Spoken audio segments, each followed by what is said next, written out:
Who let this black kid into my classroom? Professor Hartwell's voice echoed through the lecture hall. 23 years of tenure. 6 figures. Untouchable. You, back row, the black one, stand up. Isaiah Parker rose. 19. Silent. Look at this. A black face in advanced number theory. Hartwell laughed. Food stamp family? Section 8 housing? Did your welfare caseworker fill out your application? Or did some diversity committee drag you here to meet their quota? He grabbed the chalk. I'm going to write an impossible equation. PhDs have failed, geniuses have quit. And you, ghetto trash, you're going to prove why black kids don't belong in real mathematics. The chalk scratched against the board. Isaiah stared at the equation. What Hartwell did next would cost him everything. His career, his reputation, his deepest secret. Comment where you're listening from. Subscribe to Beat Stories. Let me tell you who Isaiah Parker really was. Because Professor Hartwell had no idea, not a clue, and that ignorance would destroy him. Isaiah was 19 years old, a sophomore at Whitmore University, the youngest student in advanced number theory by 2 full years. Every day he sat in the back row, same seat, same corner, the spot where nobody looked twice. He never raised his hand, never volunteered answers, never showed anyone what he could really do. His homework was correct but unremarkable. B+ average, nothing special, nothing threatening. That was intentional. See, Isaiah had learned something early, a lesson his grandmother taught him when he was just a boy. Don't let them see everything you got. Save something for when you need it. Being seen had a cost. Being noticed meant being targeted. In his neighborhood, in his schools, in every space where black boys were expected to fail. So Isaiah made himself invisible, a ghost in plain sight. But here's what nobody knew, what nobody could have guessed. Mini cliffhanger. Isaiah Parker had been solving graduate-level mathematics since he was 15 years old. Self-taught. No tutor, no prep school, no expensive programs, no connections. Just him. Late nights, cold coffee, and a stack of notebooks he found in his grandmother's attic when he was 13. Those notebooks changed everything. They didn't belong to Isaiah. They belonged to his father, a man named James Parker, a man who died when Isaiah was only 6 years old. Isaiah barely remembered him, just fragments, pieces of a puzzle he could never complete. A warm hand on his shoulder, the smell of chalk dust on clothing, a deep voice saying words that burned into his memory forever. Numbers don't lie, son. People do. That was it. That was all he had of his father. A sentence, a feeling, a ghost. His mother never talked about James. Whenever Isaiah asked questions, she changed the subject. Her eyes would go distant, her voice would tighten, and eventually, Isaiah stopped asking. His grandmother wasn't much better. She'd just shake her head and say, "Your daddy was a good man." The world wasn't good to him. For 13 years, that's all Isaiah knew. His father was good. The world was cruel. End of story. Then he found the notebooks. Mini cliffhanger, hidden in the attic, covered in dust, waiting for him. Saw pages and pages of equations, proofs, theories, mathematical ideas that Isaiah couldn't even begin to understand. And margin notes, hundreds of them, written in handwriting that felt strangely familiar. Isaiah didn't know it then, but he was looking at his father's mind, his father's dreams, his father's unfinished work. It took years to decode. Isaiah would come home from school, ignore his homework, and study those notebooks instead, teaching himself, piece by piece, symbol by symbol. By 15, he wasn't just reading his father's work. He was continuing it. By 17, he was solving problems that most graduate students couldn't touch. By 19, he was quietly, invisibly, one of the most talented mathematicians at Whitmore University. And nobody knew. Not his professors, not his classmates, not even his mother. Isaiah kept his gift hidden, protected, saved for when he needed it. He didn't know that moment was coming. He didn't know a 23-year secret was about to explode. He didn't know his father's past was waiting for him in a Whitmore classroom. Mini cliffhanger. Now let me tell you about the man at the front of that classroom, Professor Richard Hartwell, the man who thought he was untouchable. Hartwell was 58 years old, tenured for 22 years, published in journals that most mathematicians only dreamed about. He ran his classroom like a kingdom, and he was the king. Students called his course the graveyard, where GPAs went to die, where dreams got buried, where ambitious young minds learned their place. Hartwell liked it that way. He enjoyed the fear, the power, the control. He prided himself on maintaining standards. That was his favorite phrase. Said it at every faculty meeting, every department review, every time someone questioned his methods. I'm maintaining standards, weeding out students who don't belong. He never specified what don't belong meant. He didn't have to. Everyone understood. 3 formal complaints of racial bias in 5 years. 3 black students who said Hartwell targeted them, humiliated them, drove them out. All 3 complaints dismissed. Insufficient evidence. Hartwell had friends in the administration, powerful friends, the kind who made problems disappear. Mini cliffhanger. But Hartwell had a secret, one he'd been hiding for 24 years, and it was about to walk right through his door. Every few years, a student would slip through Hartwell's filters, someone who didn't fit his image of excellence, someone who looked different, sounded different, came from the wrong neighborhood. And every time Hartwell found a way to put them in their place, a public question designed to embarrass, a problem meant to humiliate, a grade that pushed them toward the exit. It always worked. For 2 decades, it always worked. The students would doubt themselves, drop out, transfer, disappear, and Hartwell would smile. Standards maintained, kingdom protected. He had no idea that Isaiah Parker was different, that this quiet black kid from the south side of Chicago carried something Hartwell couldn't imagine, a gift inherited from a man Hartwell had destroyed 24 years ago, a man named James Parker, Isaiah's father. October 15th, 2:00 p.m., room 248, advanced number theory. Isaiah walked in like every other day, backpack over one shoulder, eyes down, invisible.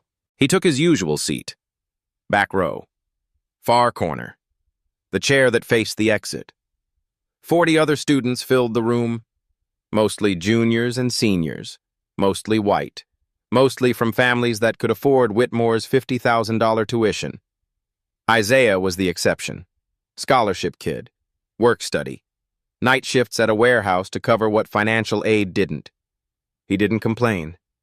He just showed up, did the work, stayed invisible. Professor Hartwell was already at the front when Isaiah sat down, chalk in hand, a strange energy in the room. "Good afternoon, class." Hartwell's voice had an edge, a sharpness that made students sit up straighter. "Today we're going to have some fun." A few students exchanged glances.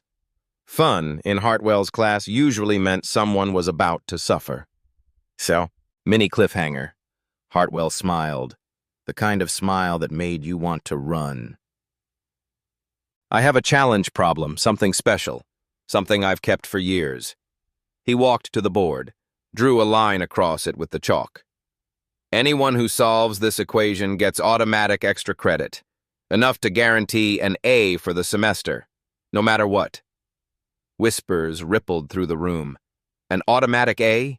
In Hartwell's class? That had never happened. Ever. But here's the catch. The whispers died. If you try and fail, and you will fail, you drop one full letter grade immediately. No appeals, no second chances. Silence. Nobody moved. Nobody volunteered. Hartwell scanned the room, his eyes moving from face to face, searching for something. Then his gaze stopped. Back row. Far corner. Isaiah.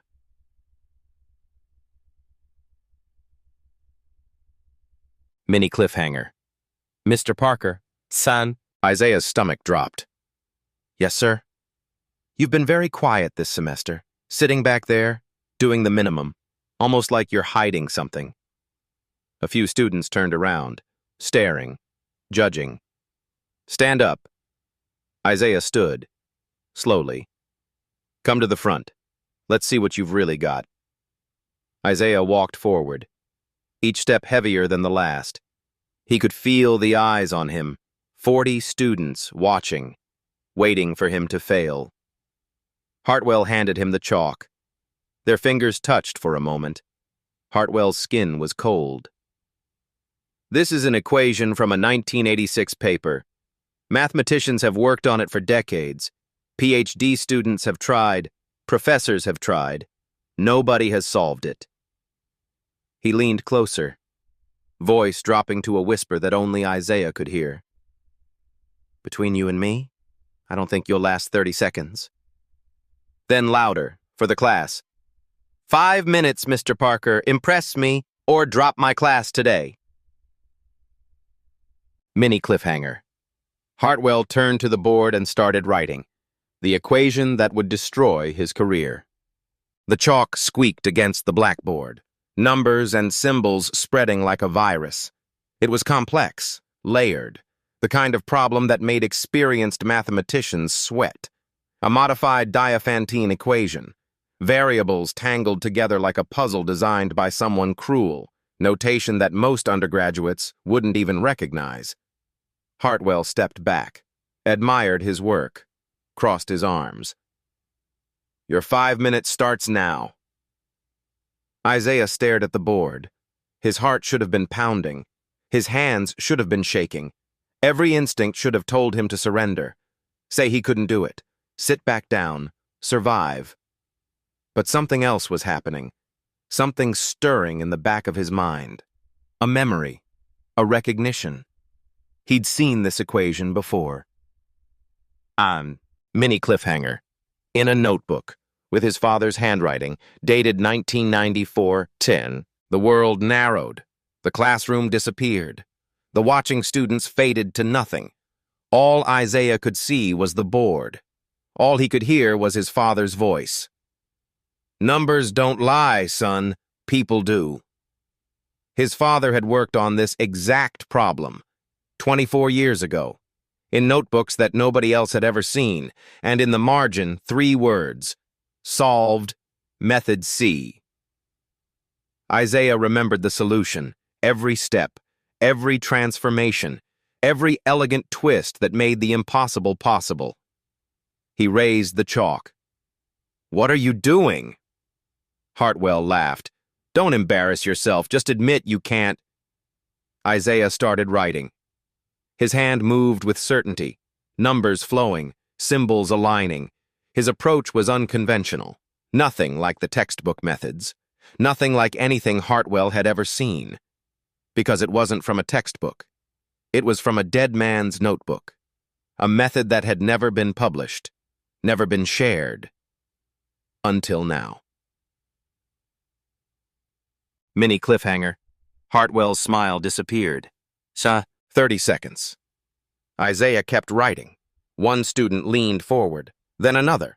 Something was happening, something unexpected. 60 seconds. The board was filling up, the solution taking shape. Hartwell stepped closer, his face pale, his eyes scanning the work. That method, that's not... Where did you... Isaiah didn't respond, didn't slow down, didn't look back. 90 seconds. He set down the chalk, stepped back, turned around. Done. Mini cliffhanger. 94 seconds. That's how long it took to solve an equation that had stumped mathematicians for 40 years. Yeah. The classroom was frozen. Hartwell stared at the board, his eyes moving across the solution, checking, rechecking, looking for a mistake. There wasn't one. The solution was complete, correct, elegant. That's not possible. Hartwell's voice cracked. That's not... You couldn't... It's correct, sir. Isaiah's voice was steady. You can verify it. One student started clapping, then another, then more. Stop! Hartwell raised his hand. Everyone stop! The applause died, but the damage was done. A 19-year-old black student from the South Side had just solved what a tenured professor couldn't, in front of 40 witnesses. Hartwell spun around, face red, hands trembling. Where did you learn that method? That approach isn't in any textbook. My father taught me. Your father? Hartwell's voice changed, something flickering behind his eyes. Who is your father? His name was James Parker. He died when I was 6. For 1 second, just one, Hartwell's mask shattered. Fear, recognition, something that looked almost like panic. Then it was gone, replaced by ice. Class dismissed. Everyone out, now. Students grabbed their bags, rushed for the door. Isaiah didn't move. Mr. Parker, Hartwell's voice was barely controlled. You'll be hearing from me. Word spread like wildfire. By dinner, half the campus was talking, the story growing with each retelling. Did you hear? Some sophomore solved Hartwell's impossible equation. In under 2 minutes, made the old man lose his mind. A black kid from Chicago. Never said a word all semester. Then boom. Students who'd never taken a math class were discussing it. Isaiah Parker, the quiet one from the back row, the guy who made Richard Hartwell look like a fool. Isaiah wanted nothing to do with it. He went back to his apartment, locked the door, pulled the blinds, tried to become invisible again. It didn't work. His phone kept buzzing. Messages from classmates he'd never talked to, friend requests from people he didn't know. He ignored them all. What he couldn't ignore was the feeling in his gut. Something was wrong. The way Hartwell had looked at him when he said his father's name. That wasn't surprise. That was recognition. That was fear. Mini cliffhanger. 2 days later, Isaiah learned why. The email arrived at 3:47 p.m. Subject, academic integrity violation. Immediate meeting required. Isaiah read it 3 times. Each time the words hit harder. Academic integrity violation. That meant cheating. That meant expulsion. That meant everything he'd worked for. Gone. He walked into Hartwell's office at 4:00 p.m. sharp. The door closed behind him like a coffin lid. Hartwell sat behind his desk, calm, controlled, a stack of papers arranged perfectly in front of him. Sit down, Mr. Parker. Isaiah sat. The chair was uncomfortable, probably on purpose. Let me be direct with you. Hartwell's voice was smooth, professional. Your performance in my classroom 2 days ago has raised serious concerns. Concerns? Your solution to that equation was too perfect, too fast, too sophisticated for someone of your background. Isaiah felt heat rising in his chest. My background? Let me put it plainly. Hartwell leaned forward. No sophomore solves a problem like that in 90 seconds. Not without help. Not without cheating. I didn't cheat. Then explain it. Hartwell spread his hands. Explain how a 19-year-old from the South Side of Chicago, working night shifts at a warehouse, barely scraping by on financial aid, somehow solves a problem that defeated professional mathematicians for 40 years. Mini cliffhanger. Isaiah kept his voice steady, but inside, he was shaking. I told you in class. My father taught me. Ah, yes, your father. The dead mathematician. Hartwell's lips curled. Convenient, isn't it? A witness who can never be questioned. It's the truth. Here's what I think is the truth, Mr. Parker. Hartwell pulled a document from the stack. I think you found that solution somewhere. Online. In an old journal. Somewhere. You memorized it. Waited for your moment. And played the hero in front of my class. He slid the document across the desk. This is a formal academic integrity complaint. I'm filing it with the dean's office today.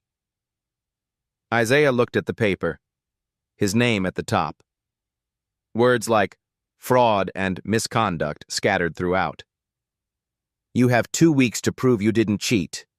Hartwell smiled. If you can't, and let's be honest, you can't, you'll be expelled. Permanently. Your transcript marked forever. Your future, well, let's just say you might want to keep that warehouse job. Isaiah's hands clenched, but his voice stayed calm. I learned that method from my father's notebooks. He was a mathematician. He worked on that exact problem. Something flickered in Hartwell's eyes, just for a moment. Your father's notebooks. Yes. And what was your father's name again? James. James Parker. D. Mini cliffhanger. The flicker became a crack. Hartwell's mask slipping for just a second. Celia, I've never heard of him. Hartwell's voice was too quick, too defensive. He studied mathematics. He was brilliant. Everyone said, I said I've never heard of him. Hartwell stood abruptly. This meeting is over. You'll receive formal notice of the hearing within 48 hours. He walked to the door, opened it. I suggest you withdraw now. Save yourself the humiliation of a public expulsion, because that's what's coming, Mr. Parker. I guarantee it. Isaiah stood. His legs felt weak, but he held Hartwell's gaze. I didn't cheat, and I'm not withdrawing. Then you're a fool, just like... Hartwell stopped himself, but not fast enough. Just like who? Isaiah asked. Get out of my office. Isaiah left. But as he walked down the hallway, one thought consumed him. Just like who? Hartwell knew something. About his father. About the past. Something he was desperate to keep buried. Mini cliffhanger. That night, Isaiah made a phone call that unlocked everything. Shamed. Mom, I need to ask you something about Dad. Silence. Long. Heavy. Why are you bringing this up now, Isaiah? Because a professor at Whitmore is trying to expel me. He's accusing me of cheating, and when I said Dad's name... Isaiah paused. He looked terrified, like he'd seen a ghost. More silence. Then a sound Isaiah hadn't heard in years. His mother crying. What's the professor's name? Hartwell. Richard Hartwell. A sharp intake of breath. A muffled sob. Mom? What is it? What happened? Come home this weekend, Isaiah. Her voice was shaking. There are things I should have told you a long time ago. Things about your father. Things about that man. What things? Not over the phone. Come home. Please. The line went dead. Isaiah sat in his apartment, his father's notebooks surrounding him, the handwriting he'd memorized, the equations he'd studied for 6 years. He opened the oldest one, the first page, faded pencil. Whitmore University, fall 1994. And his father had studied here, at this university, in this department, 24 years ago. He flipped through the pages, searching. Near the back, a page torn out. Only fragments remained, but one word was visible. Hartwell. Mini cliffhanger. Whatever happened between them, it destroyed his father's life, and now it was threatening to destroy his. Isaiah drove home that weekend, 4 hours through rain and empty highways. His mother was waiting at the kitchen table, a cardboard box in front of her. The box Isaiah had never been allowed to open. "I kept this hidden." Linda Parker's voice was barely a whisper. "I thought if you never knew, you'd be safe." "Safe from what, Mom?" She opened the box. Inside, letters, documents, photographs. A young man with Isaiah's eyes, Isaiah's smile. A face he barely remembered. "Your father was a student at Whitmore, 24 years ago." Linda's hands trembled. "He was the most brilliant mathematician in his program. Everyone said he'd change the world." "What happened to him?" "His advisor happened." She pulled out a letter, yellow with age, dated February 1995. "Dear Mr. Parker, following the investigation into academic misconduct, your enrollment at Whitmore University is hereby terminated." Isaiah read the signature at the bottom. Richard Hartwell, department chair. His blood ran cold. Hartwell was Dad's advisor? "More than that." His mother wiped her eyes. "Your father developed a solution, a breakthrough, the same equation you solved in that classroom. He was going to publish it, make his name, change everything. And Hartwell stole it." "Yes." Linda's voice broke.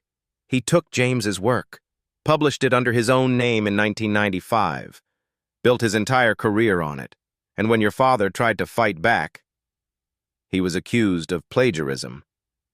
"His own work, Isaiah. Hartwell said your father copied from him. The university believed the tenured professor over the young black graduate student. No real investigation, no fair hearing, just destruction." Mini cliffhanger. Isaiah felt the room spinning, but there was one more question he had to ask. "How did Dad die, Mom?" Linda couldn't look at him. "Please, I need to know." "You were 6 years old." Her voice cracked. "He tried to move on, got a job, married me, had you. But the injustice ate at him, the knowledge that his life's work had someone else's name on it." She finally met his eyes. "He left a note, said he couldn't fight anymore, said the system had won. And then he—" She couldn't finish. Isaiah understood. His father hadn't just died. He'd been killed, slowly, deliberately, by a man who stole his work, destroyed his reputation, and walked away clean. And that man was still teaching, still powerful, still destroying students, now trying to destroy Isaiah. "I'm not going to let him win again, Mom." "Isaiah, please, just transfer, walk away. Don't let him do to you what he did to your father." Isaiah shook his head. "Dad walked away. He gave up, and it killed him." He stood. "I'm going to finish what he started, and I'm going to make Richard Hartwell pay for every life he destroyed." The next 2 weeks were the worst of Isaiah's life. He filed his appeal. The university required new evidence, evidence that Hartwell had spent 24 years burying. The Academic Integrity Office gave him 14 days. 2 weeks to prove he wasn't a cheater. 2 weeks to expose a crime older than he was. It was never going to be enough. The whispers started immediately. "That's the kid who cheated in Hartwell's class. Heard he stole the solution from somewhere online. Typical affirmative action fraud. They always get caught eventually." Students who'd never spoken to Isaiah suddenly had opinions about him. His study group stopped responding to messages. His lab partner requested a transfer. Professors who'd smiled at him before now looked through him like glass. The warehouse where he worked gave him extra shifts. "Since you'll have more time soon," his manager said with a knowing smirk. "Heard you're having some trouble at school." Isaiah didn't ask how he'd heard. Bad news traveled fast, especially when someone powerful was spreading it. He stopped going to class. What was the point? Every lecture felt like a trial, every professor a potential witness against him. Mini cliffhanger. He spent his nights alone, surrounded by his father's notebooks, searching for something that could save him. The notebooks that had taught him everything, the notebooks that had raised him, the notebooks that nobody believed were real. How do you prove a dead man's work is authentic? How do you fight a system designed to protect the powerful? Isaiah didn't know. And every day his hearing got closer. Then came the letter that nearly broke him completely. Dear Mr. Parker, your appeal hearing has been scheduled for November 28th at 9:00 a.m. November 28th, the day after Thanksgiving. Please note this date falls during academic break. Faculty advocates and student representatives may have limited availability. Isaiah read it 5 times. Each time the message got clearer.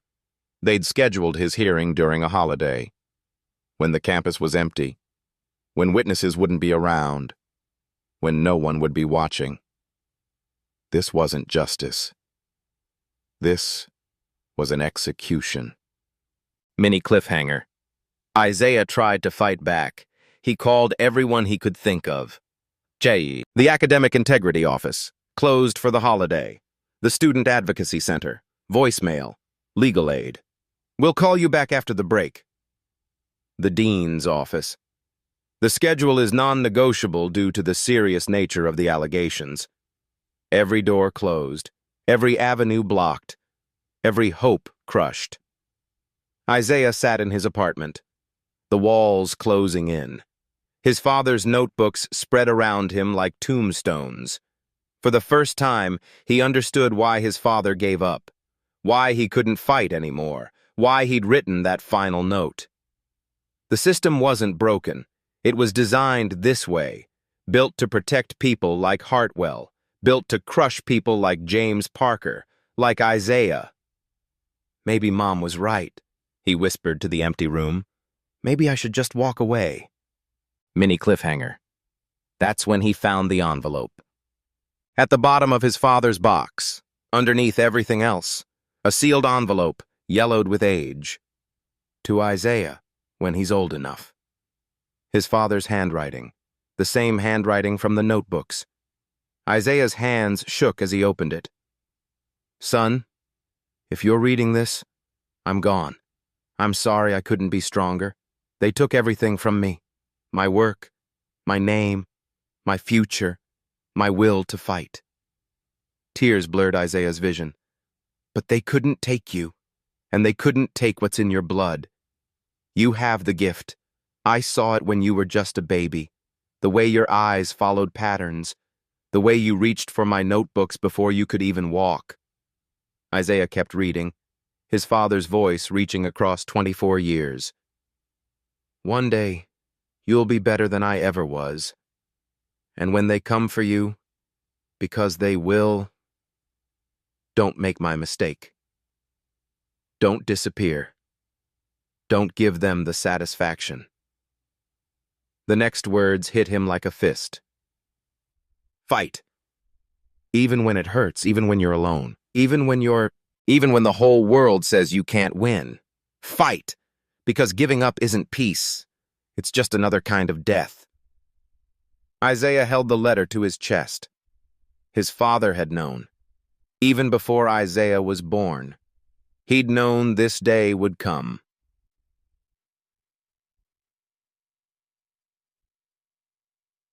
Mini cliffhanger. And he'd told Isaiah exactly what to do. Isaiah didn't sleep that night. Instead, he worked.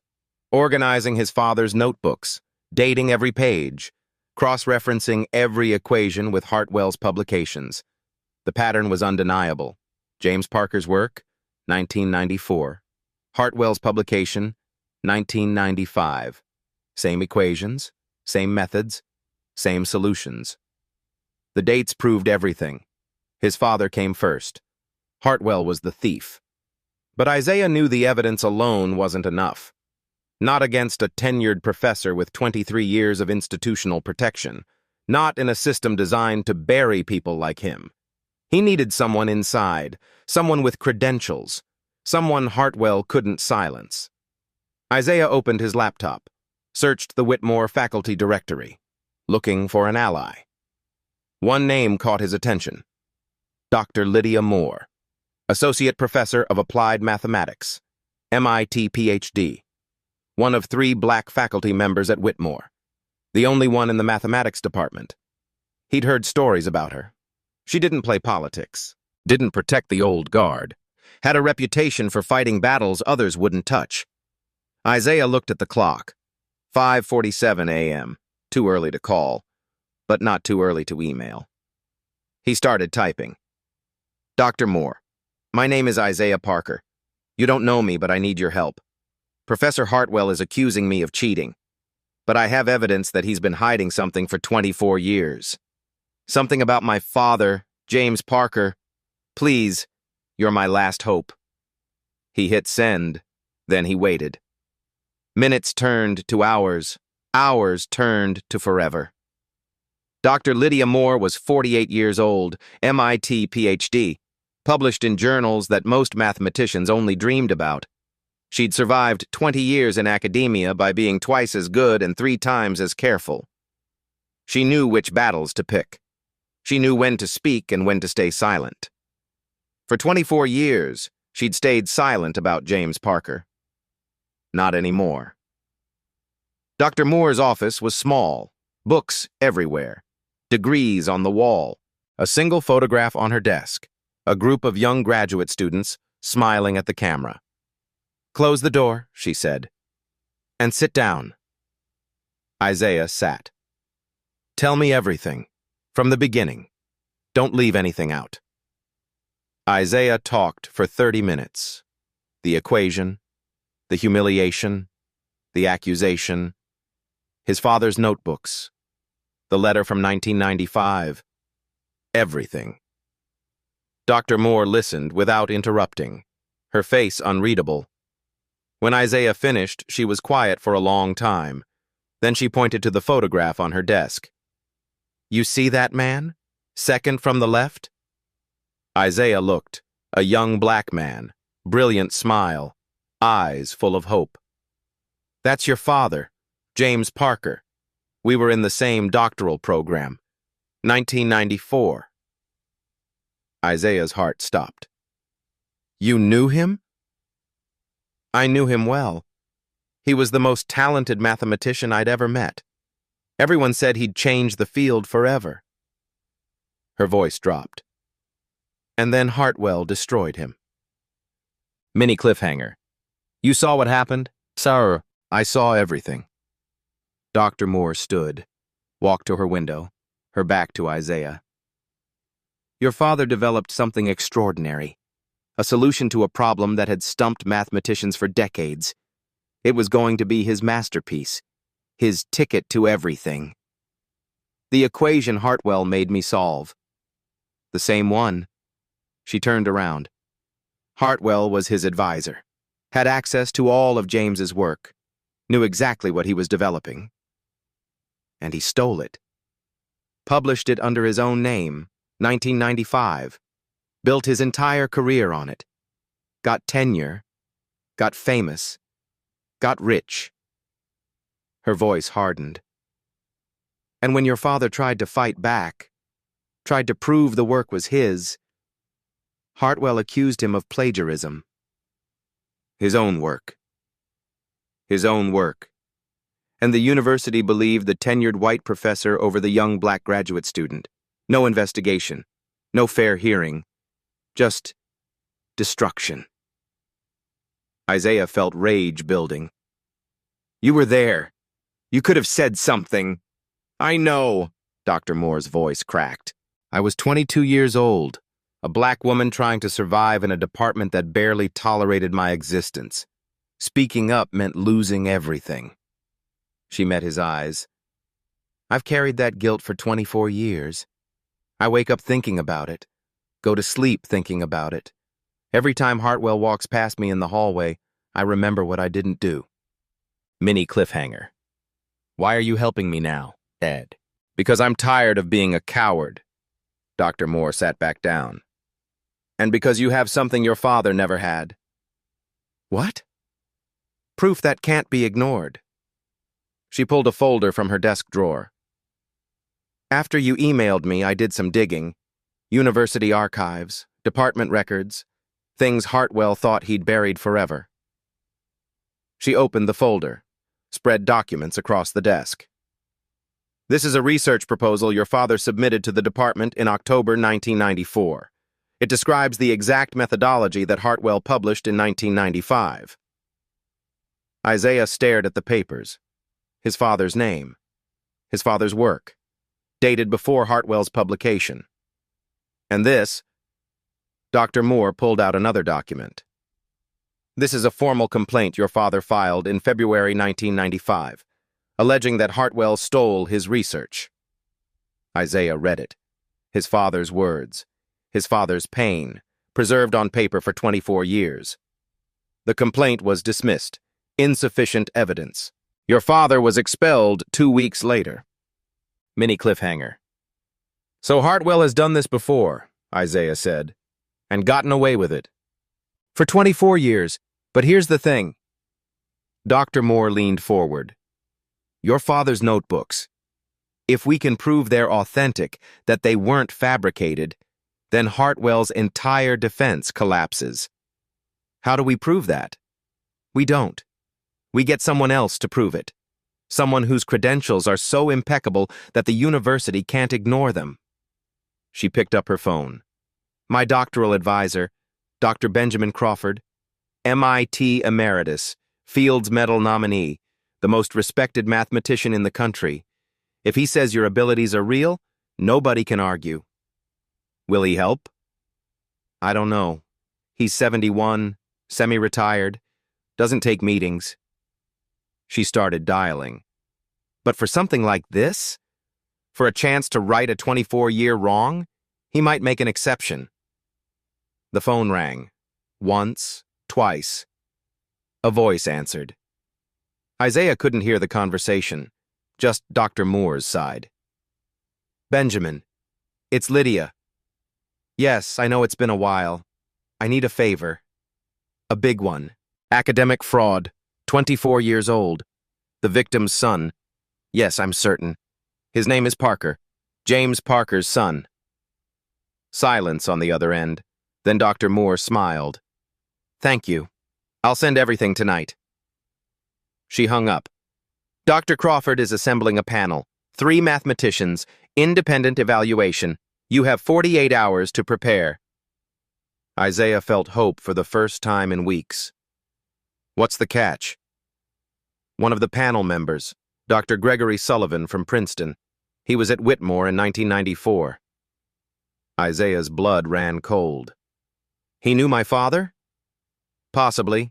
They were in the same program. Dr. Moore's expression darkened. He might be a witness, or he might be another one of Hartwell's allies. I don't know which. Isaiah stood. 48 hours. 3 mathematicians. 1 chance. Dr. Moore nodded. If you pass their test, the plagiarism charge collapses. If you fail... She didn't need to finish. Isaiah knew exactly what was at stake. November 26th, 9:00 a.m. A conference room in downtown Whitmore. Neutral ground. No university administrators, no Hartwell, just 3 mathematicians. And Isaiah. The panel sat at a long table. Isaiah faced them alone.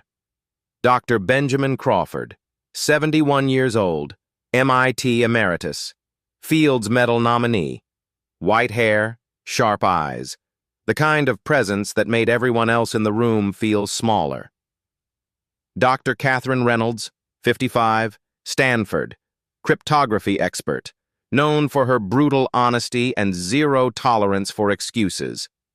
Dr. Gregory Sullivan, 62, Princeton, number theory. And, Isaiah now knew, a Whitmore graduate from 1995, the year his father was destroyed. Sullivan's face was unreadable. Friend or enemy? Isaiah couldn't tell. Dr. Crawford spoke first. Mr. Parker, you understand the purpose of this evaluation? Yes, sir.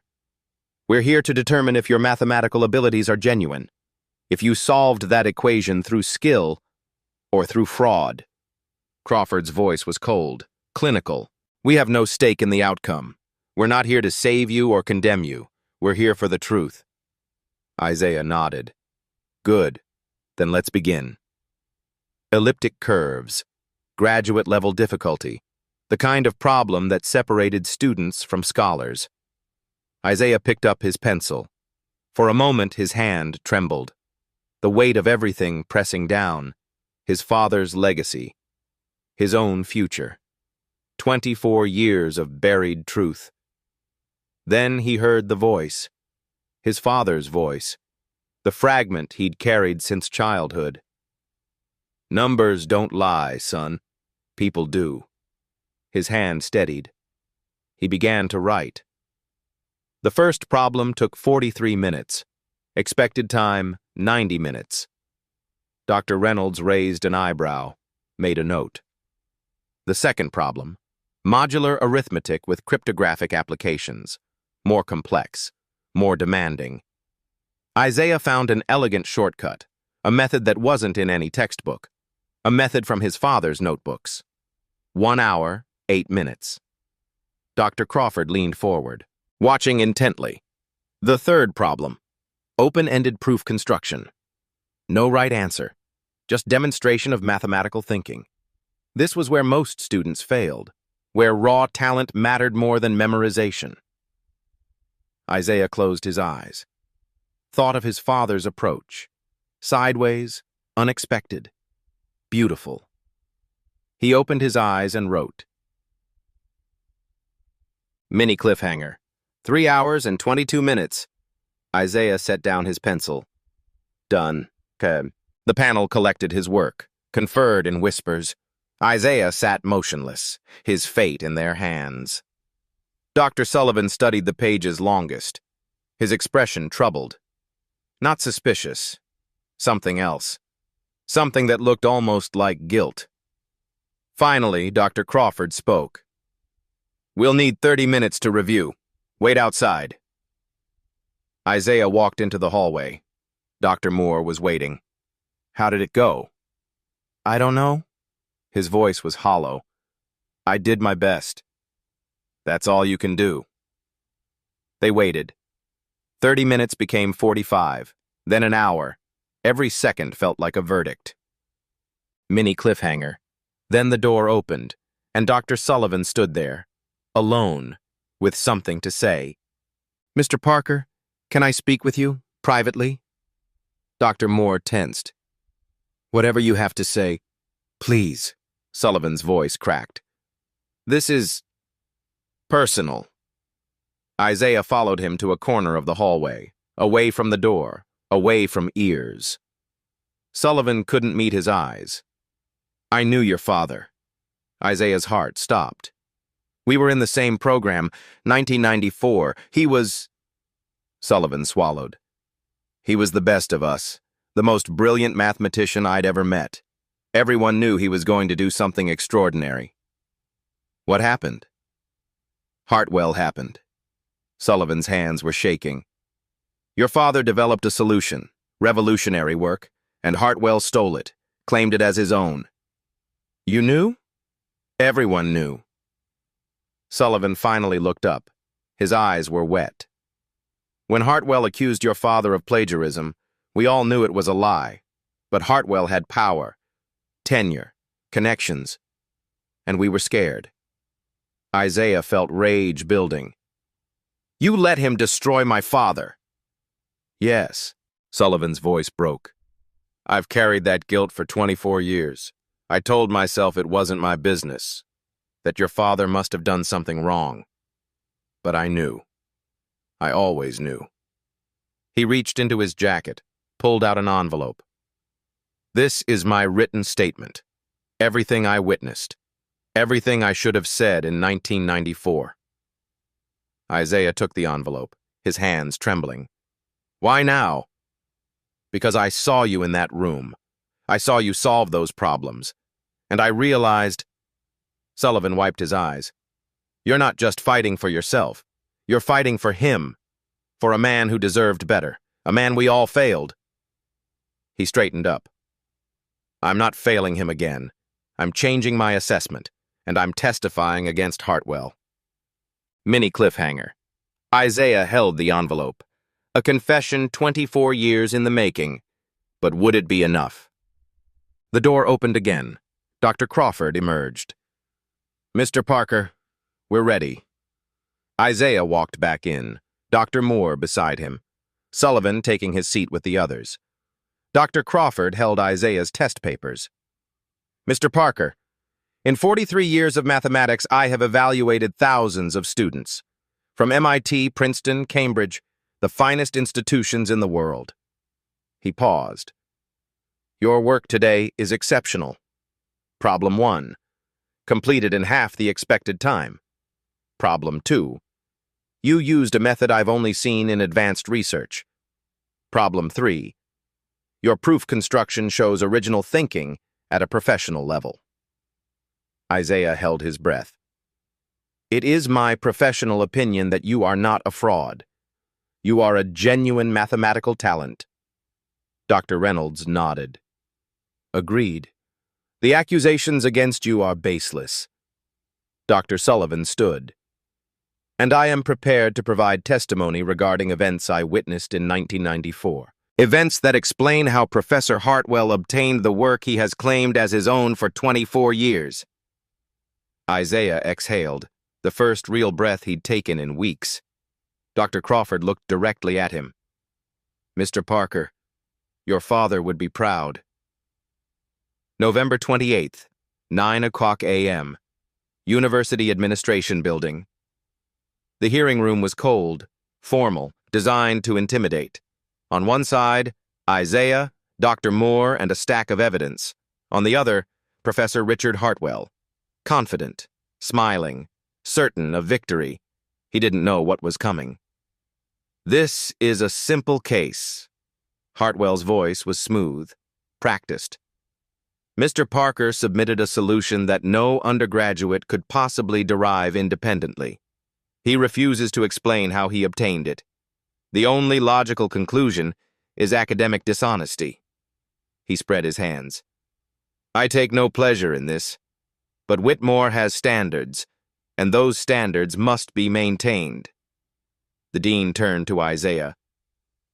Mr. Parker, your response? Isaiah stood, his voice steady.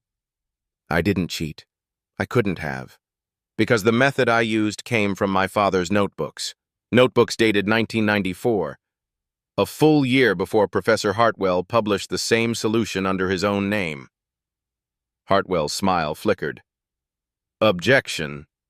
Those notebooks could have been fabricated. Then explain this. Dr. Moore stood, placed a document on the table.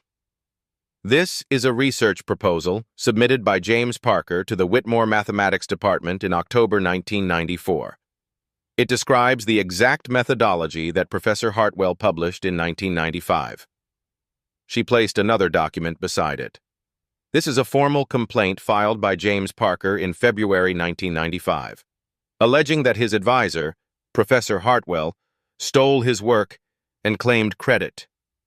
Hartwell's face went pale. Those documents are irrelevant. James Parker was a proven plagiarist who... James Parker was my father. Isaiah's voice cut through the room. And he didn't plagiarize anyone, he was the victim. Moore continued. We have independent verification of Mr. Parker's abilities. 3 mathematicians, Dr. Benjamin Crawford of MIT, Dr. Catherine Reynolds of Stanford, and Dr. Gregory Sullivan of Princeton, evaluated him 2 days ago. She produced their written assessments. All 3 concluded that Isaiah Parker is a genuine mathematical talent. All 3 stated that the plagiarism accusation is baseless. Hartwell was sweating now. Those evaluations prove nothing about where he learned. There's more. Dr. Moore's voice hardened. Dr. Sullivan has provided a sworn statement. She slid the document across the table. Sullivan's confession. Dr. Sullivan was a graduate student at Whitmore in 1994. He witnessed Professor Hartwell take credit for James Parker's work. He witnessed the false accusations. He witnessed the cover-up. Hartwell stood abruptly. This is hearsay. Sullivan is lying. He was never— Sit down, Professor Hartwell. The dean's voice was ice. You'll have your chance to respond. Hartwell sat, his hands trembling. Isaiah stepped forward. My father was 21 years old when Professor Hartwell destroyed his life. He was accused of stealing his own work, expelled, blacklisted. He never recovered. His voice cracked. He took his own life when I was 6 years old because of what this man did to him. Isaiah pointed at Hartwell. And now, 24 years later, he tried to do the same thing to me, because I walked into his classroom, because I solved an equation, because he couldn't stand that a black kid from the South Side knew something he never could. Dr. Crawford's video testimony played on the screen. I have reviewed Isaiah Parker's work extensively. His abilities are extraordinary. His methods align precisely with the research documented in his father's notebooks, research that predates Professor Hartwell's published work by over a year. Crawford looked directly into the camera. It is my professional opinion that Professor Richard Hartwell has built his career on stolen work, and his accusation against Isaiah Parker is not just false. It is a continuation of fraud that began 24 years ago. The video ended. The room was silent. The dean looked at Hartwell. Professor Hartwell, do you have anything to say? Hartwell opened his mouth, closed it. For the first time in 23 years, he had nothing. The dean nodded. The charge of academic dishonesty against Isaiah Parker is dismissed, effective immediately. Pause. And an investigation will be opened into Professor Richard Hartwell regarding allegations of research misconduct, fraudulent accusations, and abuse of academic authority. Isaiah exhaled. 24 years. Finally, justice. Before the hearing adjourned, Isaiah stood one last time. I didn't come here for revenge. He looked at Hartwell, the man who had killed his father slowly, who had tried to do the same to him. I came here for my father's name. His voice was steady now, certain. James Parker was a brilliant mathematician. He was 21 years old when his life was stolen. His work was taken. His reputation destroyed. His name erased. Isaiah held up his father's notebook. He deserved to be remembered, not as a fraud, not as a cautionary tale, but as what he really was, a genius who changed mathematics, even if nobody knew it. He set the notebook on the table. That changes today. The investigation took 3 months. 4 cases of research misconduct confirmed. 3 former students came forward with similar stories. 2 decades of stolen work exposed. Hartwell's tenure was revoked. Not resigned. Stripped. His publications flagged. His awards rescinded. His name removed from the scholarship he'd founded. He wasn't fired. What happened was worse. He was erased. From journals. From conferences. From the department he'd ruled for 23 years. The last anyone heard, he was teaching remedial math at a community college 2 states away, making $40,000 a year, living in a 1-bedroom apartment. He'd tried to make Isaiah invisible. Now he was the one nobody wanted to see. Whitmore University officially credited James Parker as the original author of the 1995 paper, The Association of American Mathematicians, issued a formal correction. 24 years of lies, undone in a single statement. A scholarship was established in his name. The James Parker Mathematics Scholarship, funding first-generation college students, kids from the South Side, kids from Section 8 housing, kids like Isaiah. In the spring, Isaiah published his first paper, The Impossible Equation, solved his way. The dedication read, "For my father, James Parker, who solved this first, who taught me that numbers don't lie, and who deserved so much more than he got." Dr. Moore was promoted to department chair 2 years later, the first black woman to hold the position at Whitmore. Dr. Sullivan donated his entire savings to the James Parker Scholarship. Penance, he called it. For 24 years of silence. Whitmore created an independent review board for academic integrity cases. No more closed-door hearings. No more holiday scheduling. No more tenured professors judging their own victims. Mandatory bias training for all faculty. Anonymous reporting systems for students. 3 other universities adopted similar policies, citing the Parker case.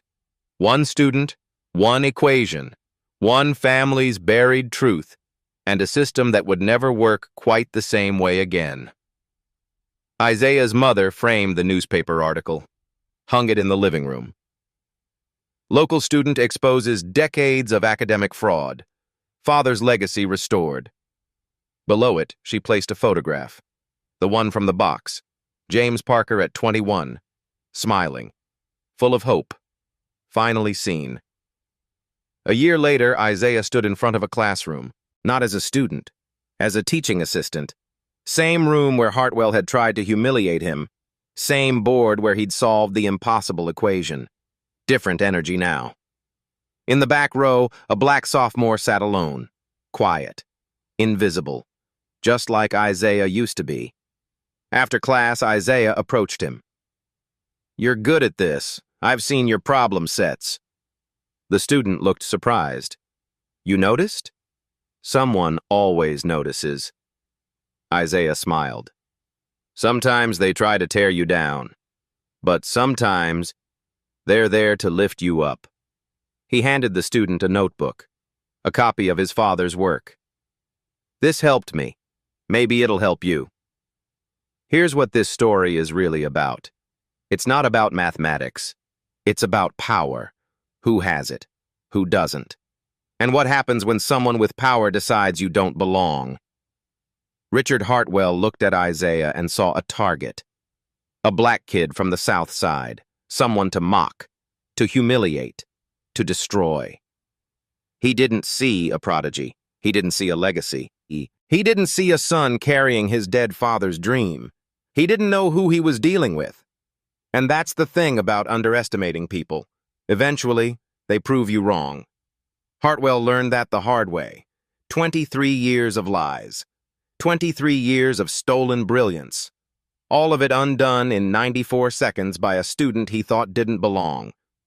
Maybe someone looked at you and decided you didn't fit, made you feel invisible, told you, directly or not, that you weren't good enough. Because of your skin color, your background, your accent, your neighborhood. Maybe you're still waiting for your 94 seconds. Here's what I want you to know. It's coming. The people who underestimate you, they don't know what you carry, what you've survived, what you're capable of. They see your surface. They don't see your depth. Keep going. Keep fighting. And when your moment comes, make them learn the hard way. So let me ask you, have you ever been underestimated because of how you looked or where you came from?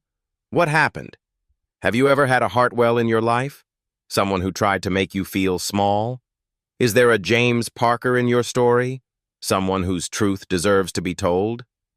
Drop your answers in the comments. Tell me your story. The best ones might become future episodes. And if this story moved you, if it made you angry or hopeful or reminded you of your own fight, share it. Share it with someone who's been underestimated, someone who's fighting to be seen, someone who needs to know that the truth has a way of coming out, even if it takes 24 years. Subscribe to Beat Stories, because justice isn't given, it's taken. And remember this, a professor didn't know the black student in his class was a math prodigy. He wrote an impossible equation to mock him, to humiliate him, to prove that kids like him don't belong. 94 seconds later, he learned exactly who he was dealing with. The hard way. This has been Beat Stories. Stay just.